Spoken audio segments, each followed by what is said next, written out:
सबसे पहले अपन अभी सीख रहे हैं कि आप विश्वविद्यालय की वेबसाइट पर जाकर माखनलाल चतुर्वेदी यूनिवर्सिटी के नोट्स आप कैसे देखते हैं क्लास वाइज।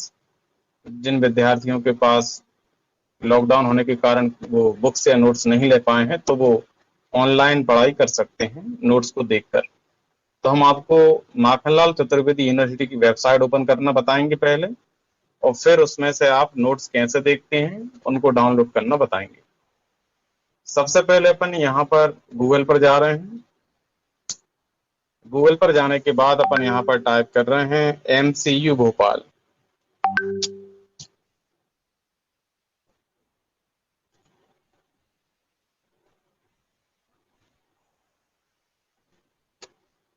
फिर आप माखनलाल चतुर्वेदी यूनिवर्सिटी पर क्लिक करेंगे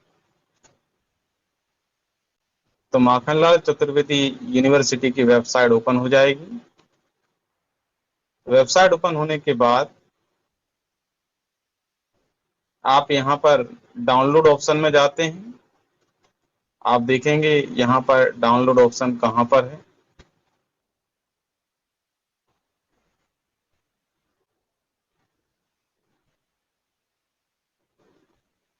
तो यहाँ पर आप देख रहे हैं स्टूडेंट कॉर्नर है, और स्टूडेंट कॉर्नर के अंदर एक एग्जामिनेशन इंफॉर्मेशन एंड रिजल्ट है और दूसरा ऑप्शन है डाउनलोड।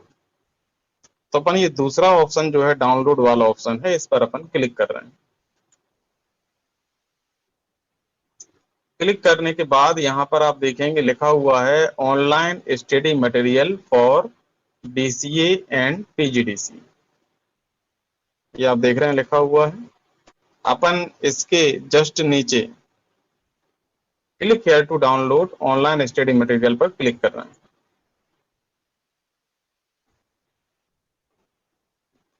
यहाँ पर आप देख रहे हैं ये पीजीडीसी के नोट्स हैं, जैसे पीजीडीसीए फर्स्ट सेम।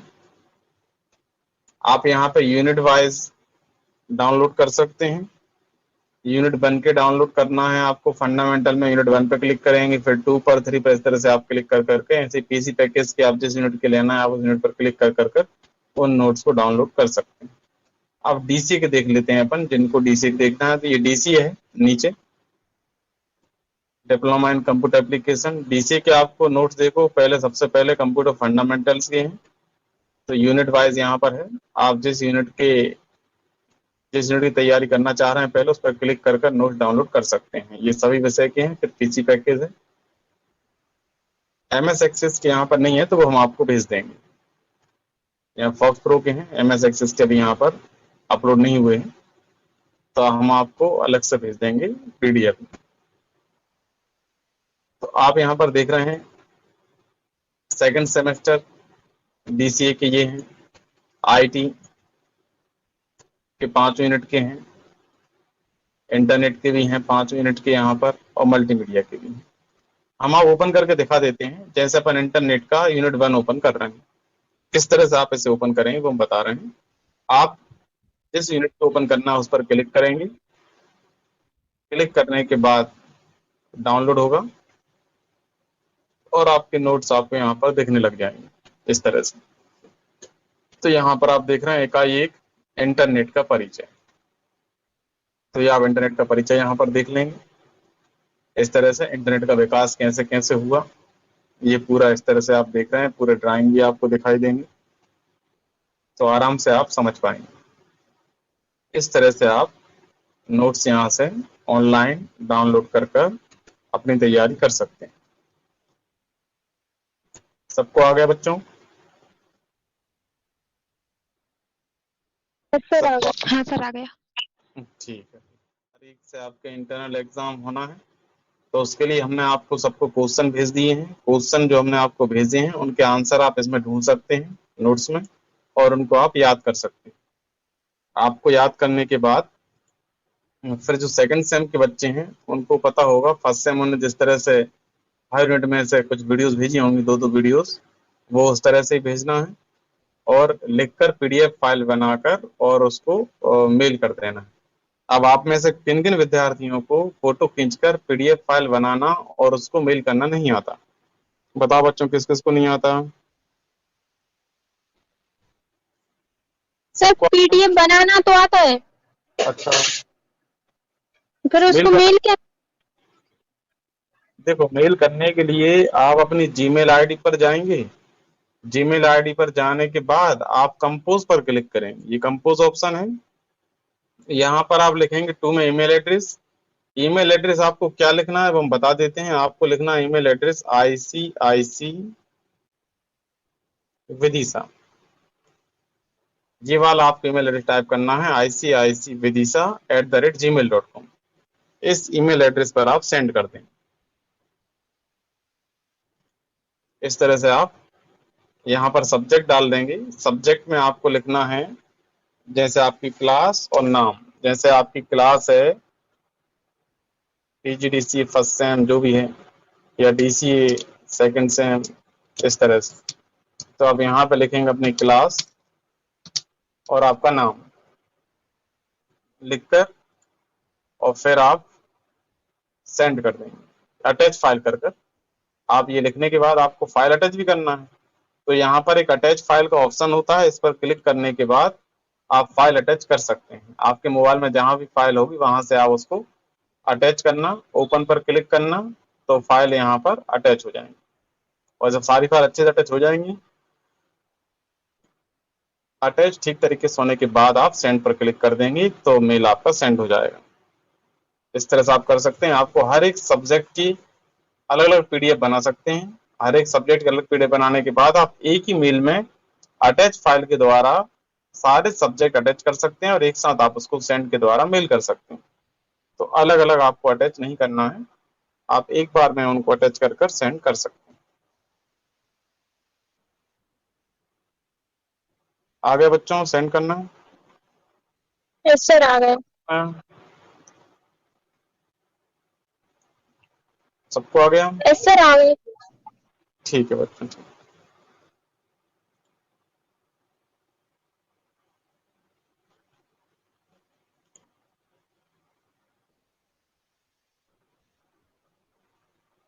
अपन अब समझ लेते हैं।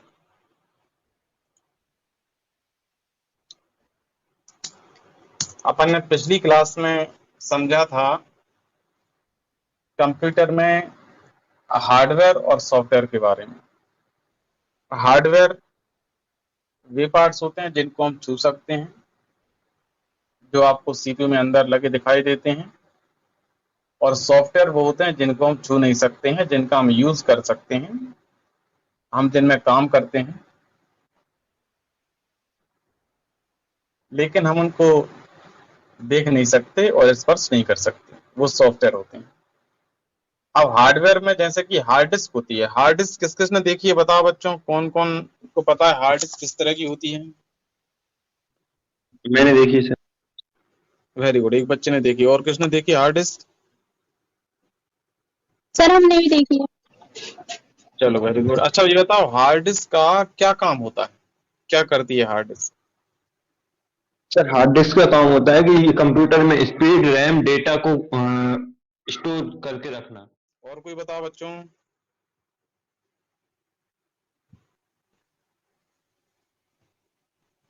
और कोई बताओ हार्ड डिस्क का क्या काम होता है?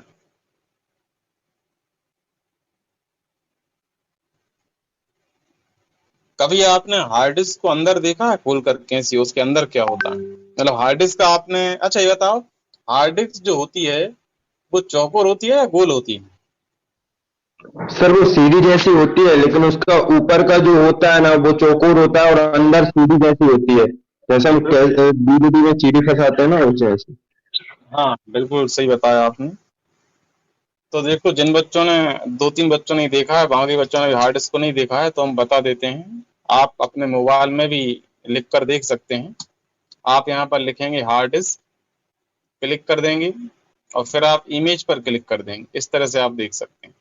तो ये आप देख रहे हैं इस तरह से हार्ड डिस्क होती है। ऊपर इस तरह के कवर में आप पैक उसको देखते हैं और इसको अगर आप खोलेंगे, स्क्रू अगर आप इसके खोल लेंगे तो आपको अंदर इस तरह से आपको हार्ड डिस्क दिखाई देगी। बिल्कुल DVD और CD की तरह ये होती है। इसका नाम हार्ड डिस्क इसलिए होता है क्योंकि ये हार्ड होती है। CD DVD आप देखते हैं आप उसे आसानी से तोड़ भी सकते हैं, इसको तोड़ना बहुत मुश्किल होता है। तो ये काफ़ी हार्ड होती है और इसकी सुरक्षा के लिए एक कवर से इसको पैक किया जाता है ताकि आपका डेटा सुरक्षित रहे। जो हार्ड डिस्क होती है इसका काम होता है आपके डेटा को सुरक्षित रखना। और आप जो भी कंप्यूटर में काम करते हैं, आप जो फाइलें बनाते हैं, आप कोई डेटा सेव करते हैं, जैसे आपके मोबाइल में कार्ड का काम होता है, मेमोरी कार्ड आपकी डाटा को सेव करके रखता है, बिल्कुल उसी तरह से ये हार्ड डिस्क जो होती है, ये कंप्यूटर में आपका जो भी डेटा रहता है उसको सेव करने का काम हार्ड डिस्क करती है। और जो विंडो आप इंस्टॉल करते हैं, सॉफ्टवेयर इंस्टॉल करते हैं, वो सब हार्ड डिस्क में ही इंस्टॉल रहते हैं। यदि आप किसी कंप्यूटर की हार्ड डिस्क निकाल कर दूसरे कंप्यूटर में लगा देंगे तो ऐसी स्थिति में आपके कंप्यूटर के सारे सॉफ्टवेयर और विंडो उस कंप्यूटर में पहुंच जाएगा और उस कंप्यूटर का आप अपने सिस्टम में हार्ड डिस्क लगा देंगे तो उसका सारा डेटा आपके कंप्यूटर में आ जाएगा। तो जो भी आपका डेटा होता है, जो फाइल फोल्डर आप जो कुछ बनाते हैं, डेस्कटॉप पर बनाएं या फिर किसी ड्राइव में बनाएं, वो सब हार्ड डिस्क की ही स्पेस को लेते हैं।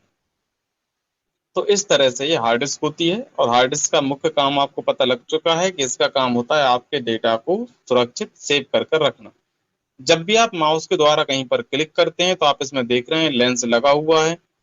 ये इस तरह से ऊपर नीचे हो सकता है और ये डीवीडी जो हार्ड डिस्क जो इसके अंदर है, डिस्क घूम सकती है गोल गोल।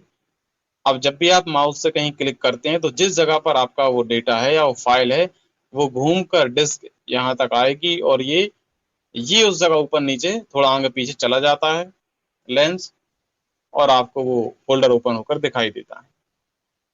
इस तरह से आप की हार्ड डिस्क काम करती रहती है, बिल्कुल डीवीडी प्लेयर की तरह रहती है। इस तरह से आप देख रहे हैं। अब रैम क्या होती है, कौन बताएगा रैम क्या होती है, इसका काम क्या होता है?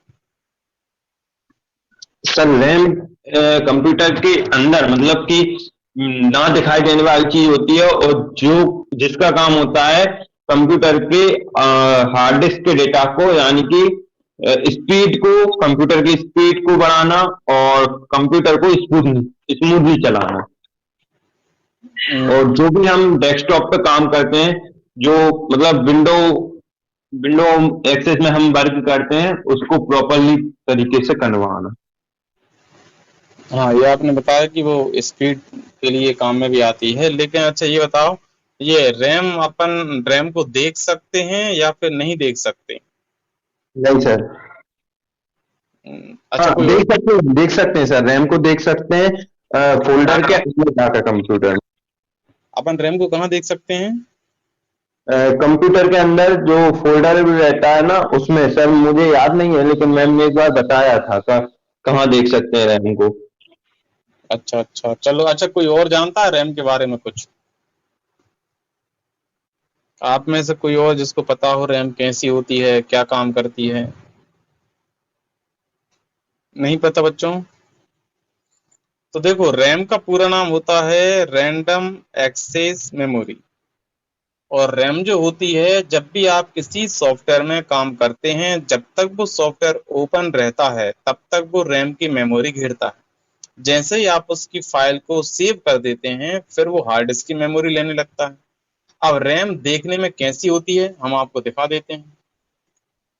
और आप रैम को देख भी सकते हैं, स्पर्श भी कर सकते हैं। रैम भी हार्डवेयर पार्ट्स होता है। ये आपके मदरबोर्ड में रैम लगी होती है सीपीयू के अंदर। तो हम आपको रैम दिखा देते हैं किस तरह की रैम होती है। ये आप देख रहे हैं, ये सब रैम इस तरह की रैम होती है। ये देखो, ये 4 रैम, ये एक रैम है। तो इस तरह की ये रैम होती है जो कंप्यूटर में सीपीयू के अंदर मदरबोर्ड में लगी होती है। रैम आपके मॉनिटर को डिस्प्ले देने का काम भी करती है। यदि इस रैम में थोड़ी सी भी नमी आ जाती है या डस्ट आ जाती है, धूल आ जाती है, तो फिर आपके मॉनिटर की डिस्प्ले कभी कभी बंद हो जाती है। यदि आप इस रैम को साफ कर कर फिर से उसी जगह लगा देते हैं तो डिस्प्ले आना स्टार्ट हो जाती है। तो जब भी आपके कंप्यूटर में मॉनिटर की डिस्प्ले आना बंद हो जाए तो आप ये समझ सकते हैं कि डिस्प्ले आना बंद होने का मतलब है कि रैम में नमी आ सकती है या डस्ट आ सकती है। आप जो रैम का ये गोल्डन हिस्सा देख रहे हैं, बहुत छोटा हिस्सा जहां पर हम माउस पॉइंटर आपको दिखा रहे हैं माउस पॉइंटर के द्वारा, इस हिस्से को आपको साफ करना होता है।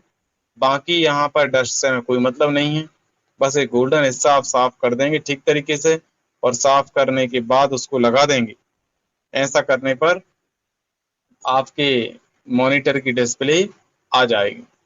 इस तरह से आप देख रहे हैं रैम मदरबोर्ड में लगाई जाती है। ये आप देख रहे हैं इस मदरबोर्ड में 4 रैम लगी हुई हैं। इस तरह से आप रैम को मदरबोर्ड में इस जगह पर लगाते हैं। तो रैम देख लिया आप लोगों ने किस तरह से कैसी रैम होती है और ये किस तरह से मदरबोर्ड में लगी होती है। ये लॉक होते हैं, इन लॉक को आप जैसे ही ओपन करेंगे, इस तरफ खींचेंगे, रैम बाहर निकल जाएगी। फिर आप रैम को दोनों तरफ से बराबर पावर के साथ प्रेस करते हैं अंदर की ओर, तो ये लॉक अपने आप लग जाते हैं। इस तरह से आप रैम को लगा सकते हैं। ठीक है बच्चों, रैम समझ में आ गई क्या होती है?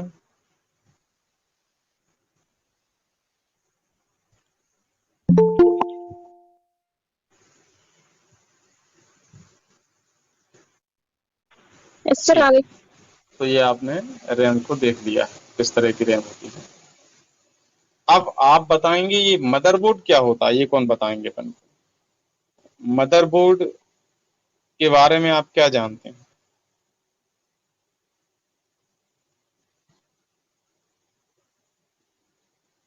मदरबोर्ड कैसा होता है? किस किस ने मदरबोर्ड को देखा हुआ है?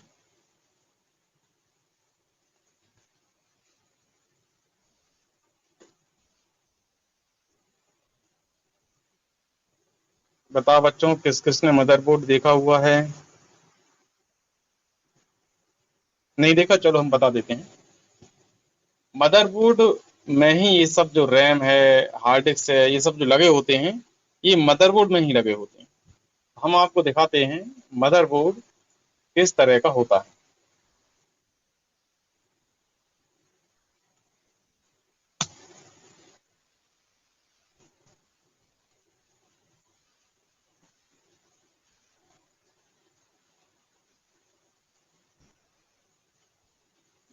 आप देख रहे हैं इस तरह से मदरबोर्ड होता है। कोई बड़ा पिक्चर होगा तो हम आपको उसको बड़ा करके दिखाएंगे। चलो ये दिखा देते हैं।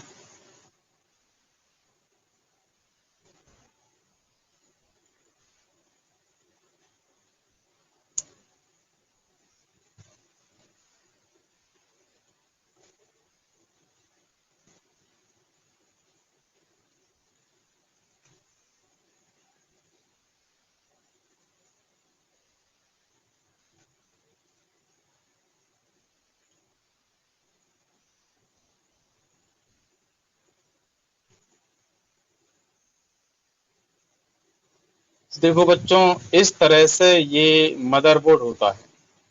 मदरबोर्ड में ही आपकी कंप्यूटर में हार्ड डिस्क, रैम, ये सब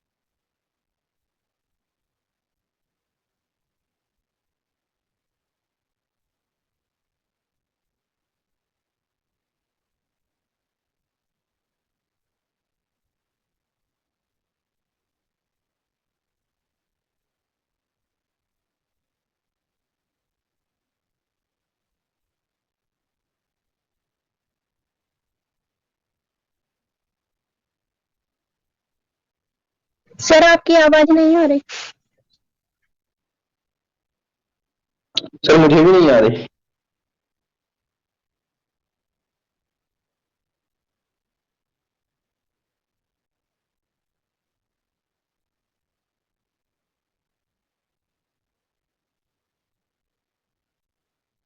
सर मिक ऑफ है आपका।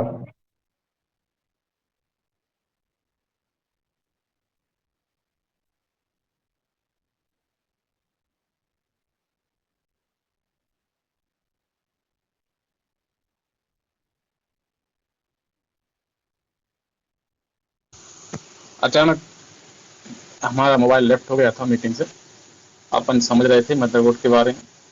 तो ये देखो, अगर आपने उस कूलिंग फैन को सही समय पर चेंज नहीं कराया तो आपका जो प्रोसेसर है ये जल सकता है और उस जगह को भी डैमेज कर सकता है मदरबोर्ड की। इसलिए आवश्यक है कि यदि आपका कंप्यूटर आप ऑन करते हैं, थोड़ी देर चलने के बाद अपने आप बंद हो जाता है, इसका मतलब आपके सिस्टम का प्रोसेसर गर्म हो रहा है या आपकी विंडो में कोई मिस्टेक है, वायरस ज्यादा आ गए हैं। सिस्टम रीस्टार्ट दो कारणों से होता है, या तो वायरस ज्यादा है आपके कंप्यूटर की विंडो में, या फिर कूलिंग फैन खराब हो चुका है, या कूलिंग फैन स्लो चलता है, रुक रुक कर चलता है, उस समय भी आपका कंप्यूटर रीस्टार्ट हो सकता है। यहाँ पर आप देख रहे हैं छोटी सी बैटरी आपको दिखाई दे रही है, इसे बोलते हैं सीमोस बैटरी।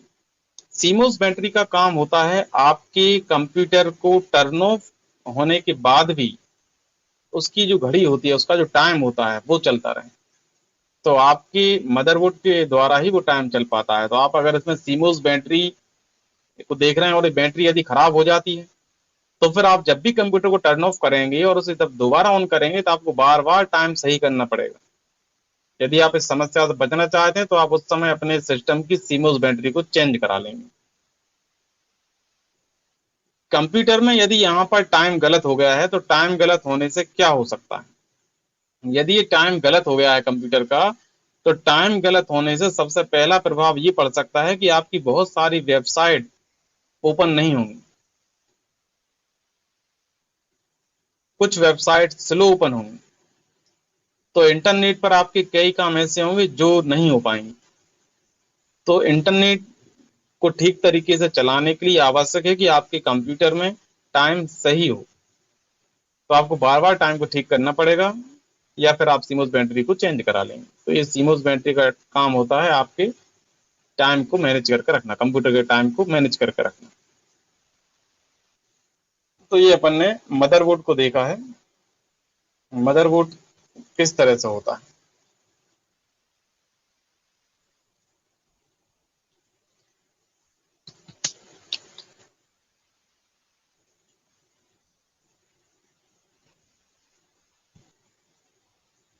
आप ये बताओ, आप में से कौन बताएगा एसएमपीएस कैसा होता है? किसने एसएमपीएस को देखा हुआ है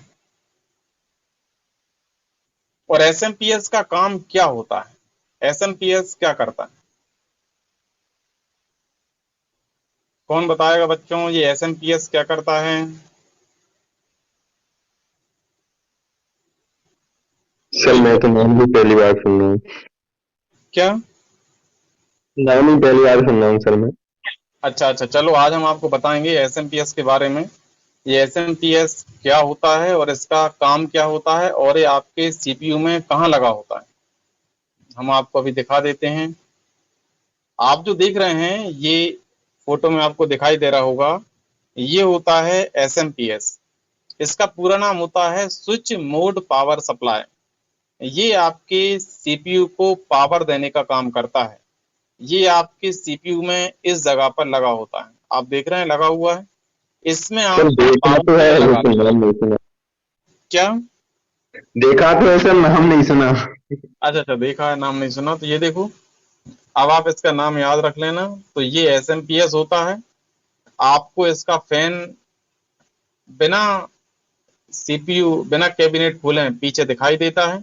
जो फैन आपको पीछे दिखाई देता है वो फैन वास्तव में कूलिंग फैन नहीं होता है। कूलिंग फैन तो प्रोसेसर ऊपर लगा होता है, ये एसएमपीएस फैन कहलाता है। इसे अपन बोलेंगे एसएमपीएस फैन। और जो प्रोसेसर ऊपर लगा होता है मदरबोर्ड में, ये जो लगा हुआ है आपका यहाँ पर मदरबोर्ड में लगा हुआ है, ये कूलिंग फैन कहलाता है। और इसमें पीछे लगा हुआ है वो, यानी यहाँ पर लगा हुआ है पीछे की तरफ, ये एसएमपीएस फैन कहलाता है। एसएमपीएस क्या करता है तो हम बताते हैं। एसएमपीएस एसी को लेता है और एसी विद्युत को डीसी में कन्वर्ट करता है और डीसी में कन्वर्ट कर कर मदरबोर्ड में पहुंचाता है, हार्ड डिस्क में पहुंचाता है, सभी हिस्सों में, आपके रोम राइटर जो भी है उसमें भी पहुंचाता है। तो ये एसी बिजली को लेता है और डीसी में चेंज करके कंप्यूटर के सभी पार्ट्स को देता है। तो ये एसएमपीएस का काम होता है। एसएमपीएस का पूरा नाम स्विच मोड पावर सप्लाई। ठीक है बच्चों, आप याद रखोगे एसएमपीएस का पूरा नाम। सर एक बार और बता दीजिए। एसएमपीएस का पूरा नाम होता है स्विच मोड पावर सप्लाई।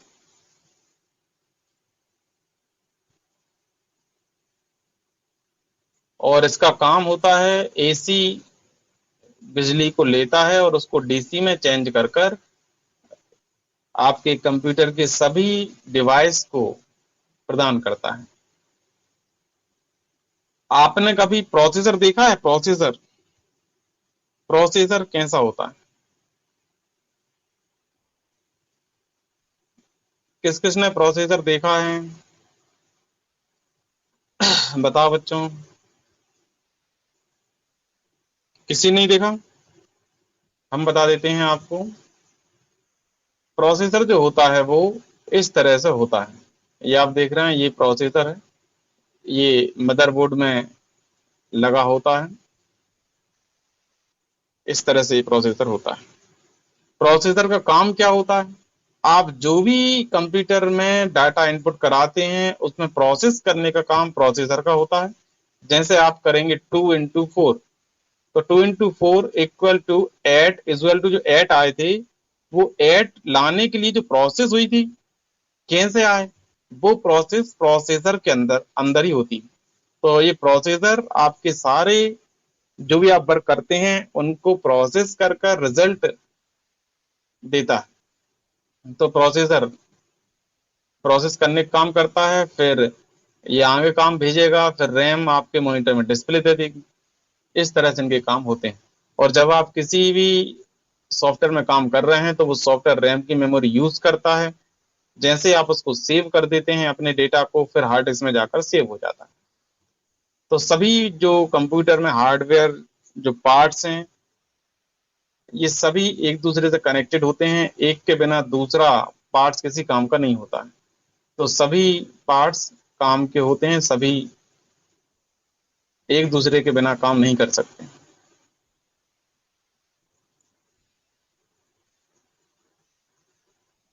कभी आपने किसी सीपीयू को असेंबल्ड होते हुए देखा है? कभी आपने किसी सीपीयू को तैयार होते हुए देखा है? किस तरह से सीपीयू तैयार होता है?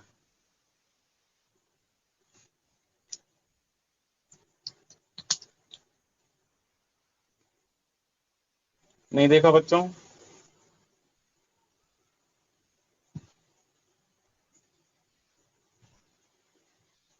नहीं सर। देखो, ये इस तरह से हम आपको दिखा देते हैं। ये आप देख रहे हैं खाली जो दिख रहा है ना, इसे बोलते हैं कैबिनेट। जब तक ये खाली है, इसमें कोई भी पार्ट्स नहीं लगाए गए हैं, तब तक हम इसको कैबिनेट बोलते हैं। जब इसमें सारे पार्ट्स अटैच हो जाते हैं, फिर ये कंप्लीट सीपीयू बनकर तैयार हो जाता है। तो अब आप देख रहे हैं इसमें अपन किस तरह से ये पार्ट्स को जोड़ते हैं। आपके सीपीयू अंदर क्या क्या होता है वो आप देख सकते हैं। आपको ध्यान रखना है, सीपीयू मतलब कंप्यूटर का यूज करते समय आपका कंप्यूटर कभी डायरेक्ट बंद ना हो, ये आपको ध्यान रखना होता है। इसलिए अपन एक यूपीएस लगाते हैं। यूपीएस क्या होता है, कौन कौन जानते हैं? यूपीएस, देखो ये एसएमपीएस है, और यूपीएस जो होता है वो बिजली को मेंटेन करके रखता है। यूपीएस का काम होता है लाइट जाने के बाद भी आपके सीपीयू मॉनिटर को बिजली देता रहे, ताकि अपने डेटा को आप सेव कर सकें और आपका डेटा चला ना जाए, आपकी मेहनत खराब ना हो जाए। तो यूपीएस जो होता है वो लगाना बहुत जरूरी है। अभी आप जो देख रहे हैं वीडियो में, ये एसएमपीएस है। एसएमपीएस का काम होता है एसी को लेना, डीसी में देना। और आप ये जो देख रहे हैं, ये फैन ये लगा हुआ है, ये है कूलिंग फैन। ये कूलिंग फैन प्रोसेसर के ऊपर लगा होता है। ये आप देख रहे हैं मदरबोर्ड है, और मदरबोर्ड में यहाँ पर इस जगह पर प्रोसेसर लगा हुआ है, और प्रोसेसर के ऊपर ये आप देख रहे हैं कूलिंग फैन लगा हुआ है। इस तरह से ये कूलिंग फैन होता है। इसका काम होता है प्रोसेसर को ठंडा रखना। ये आप देख रहे हैं ये राइटर है, ये सीडी राइटर डीवीडी राइटर जो होते हैं ना वो है, जिसमें आप सीडी लगाते हैं। ये पीछे आप देख रहे हैं रखी हुई ये हार्ड डिस्क है, इसमें आप देखो सीडी डीवीडी लगाते हैं, ये वो राइटर है। ये रैम यहाँ पर रखी हुई है। सभी पार्ट्स पहले आप एकत्रित कर लेते हैं, सारी डाटा केबल वगैरह एकत्रित कर लेते हैं, फिर आप बाद में इन सब पार्ट्स को जोड़कर सीपीयू को तैयार कर सकते हैं। इसे हम बोलते हैं सीपीयू को असेंबल करना। सबसे पहले अपन इसमें एसएमपीएस को लगा देते हैं। ये एसएमपीएस आप देख रहे हैं, इसको अपन इस जगह पर, ये खाली जगह यहाँ पर दिखाई दे रही है आपको, अपन यहाँ पर इस एसएमपीएस को सबसे पहले लगा देते हैं। ये जो फैन दिख रहा है आपको, ये आपका हिस्सा जो है बाहर की ओर आएगा, और इसमें आप यहाँ पर पावर केबल लगा दिए करेंगे। अब आप देख रहे हैं इसको अपन एसएमपीएस को इस तरह से यहाँ पर इस जगह फिट कर देते हैं, और स्क्रू आप यहाँ पर देख रहे हैं ठीक तरीके से ये आपके सही जगह से लग जाए, ऐसा आपको देखना है, ये फिट आ जाए इस तरह से। जैसे ये सही तरीके से आ जाएगा, अपन इसके स्क्रू यहाँ पर कस सकते हैं। ये आप देख रहे हैं इस तरह से। किसी किसी एसएमपीएस में यहाँ पर एक स्विच होता है जिससे आप ऑन ऑफ कर सकते हैं, और किसी किसी में नहीं भी होता है। यहाँ पर आप पावर केबल लगा देते हैं, और फ्री है उस पावर को लेता है, मतलब एसी में उसको लेता है, और बाद में डीसी में चेंज कर कर और आपके मदरबोर्ड के सभी पार्ट्स को देता है। यहाँ पर अपन ये होल आप देख रहे हैं ठीक तरीके से आ गए हैं। अब ये सही से लग गया है, तो फिर अपन इसको स्क्रू को कस देते हैं। बस ये ठीक तरीके से लग जाना चाहिए। अब आप देख रहे हैं ये नहीं लग रहे हैं ठीक तरीके से, ये गलत है, इसको पलट कर लगाना पड़ेगा, ये ऐसा नहीं लगेगा। अब इसको अपन वापस करेंगे और इसको अपन पलट कर फिर से ठीक तरीके से लगाएंगे। अब ये देखो इस तरह से लगा दिया है। अब इसके आप स्क्रू देख रहे हैं बिल्कुल सही जगह पे आ गए हैं। इस तरह से आप इसके स्क्रू को कस सकते हैं। तो ये आपका एसएमपीएस है। इस तरह से आप इसको यहाँ पर लगा लेंगे। सबसे पहले आप एसएमपीएस लगा लेते हैं, फिर आप मदरबोर्ड लगाएंगे, फिर आप बाकी सारे पार्ट्स भी लगाएंगे। लेकिन अभी काफी समय अपन को इस सब चीजों को लगाने में लग जाएगा, इसलिए अपन आगे प्रक्रिया अगली क्लास में समझ लेंगे। आज आपने सिर्फ ये देख लिया कि एसएमपीएस कैसा होता है, कैसा आप उसको लगा लेते हैं कैबिनेट में, और कैबिनेट कैसा होता है, हार्ड डिस्क और रैम, आपने ये सब चीजों को आज देख लिया। अब बाकी अपन अगली क्लास में समझ लेंगे। अभी तक जो हमने बताया था वो सबको समझ में आ गया? यस सर, आ गए। Yes sir. ठीक है, अपन आज इतना ही देखेंगे। आपको अंदर के सभी पार्ट्स के बारे में ज्ञान होना चाहिए, क्योंकि आप डिप्लोमा कर रहे हैं। यदि आपको सभी पार्ट्स के बारे में ज्ञान विस्तार से नहीं होगा, किस तरह से असेंबल वगैरह किया जाता है, कैसे कैसे पार्ट्स होते हैं, देखने में किस तरह होते हैं, तो कभी आप इंटरव्यू देने जाते हैं कहीं पर, तो वहां पर कोई क्वेश्चन पूछ सकते हैं, उस समय आपको दिक्कत आएगी। इसलिए आपको कंप्यूटर के सभी पार्ट्स के बारे में ध्यान रखना है, कौन सा पार्ट्स देखने में कैसा होता है, उसका क्या नाम होता है। हम आपको बाकी जो और चीजें रह गई हैं इसको पूरा असेंबल करना हम आपको अगली क्लास में बताएंगे, किस तरह से कैसे कैसे पार्ट्स को लगाते हैं। ठीक है बच्चों।